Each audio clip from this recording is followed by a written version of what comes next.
Welcome to Movies and Maté, where I talk about movies and grow increasingly caffeinated with every sip of my favorite yerba tea. Today, we're talking about David. It was directed by Phil Cunningham and Brent Dawes and starred my local Christian radio station's favorite artist, Phil Collins.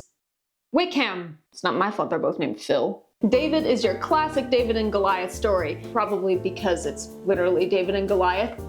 The story starts when a shepherd boy named David is appointed to be the next king of Israel. He wins favor with Saul, the current king, by playing some music and killing Goliath. But when Saul realizes that David is supposed to replace him as king, he loses his mind, and that's where I lost the plot. New conflicts would show up and then immediately get resolved, which made me wonder just where the story was going. It was like they couldn't decide, so they just crammed everything in there. Despite it all, I was actually riveted, just like the rest of the kids in the theater. I mean, come on, a kids movie where we're not beleaguered with sound effects and fart jokes every 5 seconds? Count me in! 7 out of 10. Shout out to Sunrise Animation for some of the most beautiful visuals I've seen in a while. They added such dynamic and depth to a place that most of us have only ever read about. Now, up till now, I always assumed that David and his sheep lived in a boring old grassland and not among canyons or cliffs. And yes, I know this info has always been a Google search away, but in my defense, it wasn't one I knew I needed to make. 9 out of 10. The editors made great use of inserts and close-up shots of like candles and wheat, making meaningful even the mundane. Action sequences were well-paced and I never felt disoriented.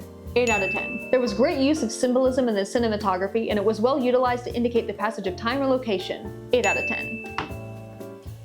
Now, those of you who are either paying attention or are also hyper-caffeinated like myself probably heard me mention Phil Wickham. Normally, I'm not a fan of using non-voice actors in animated features, but I think our buddy Phil did a pretty good job. His speaking voice and singing voice were well suited to David's personality. Every scene showcased some incredible vocal talent from a variety of other performers as well. 9 out of 10. And I never felt bombarded by the songs. They're sprinkled throughout the story, they help push it forward, which in my opinion is what musical numbers are supposed to do. However, I wouldn't necessarily call any one of them a showstopper. If you think about your favorite Disney movie, you can probably name that one song that stands out above the rest. Something like Supercalifragilisticexpialidocious, or forgive me, Let It Go. With David, no particular song comes to mind. I don't really remember any of the songs that were sung, yet the instrumental score fits the movie perfectly and is definitely worth checking out. 6 out of 10. So would I consider David to be the next Prince of Egypt? No, but let's keep in mind that this is an artistic retelling of a Bible story, so it's not meant to be exact. Instead, it's inviting us to read the full story in the Bible. And ultimately, it accomplishes the goal of every movie, which should be to entertain.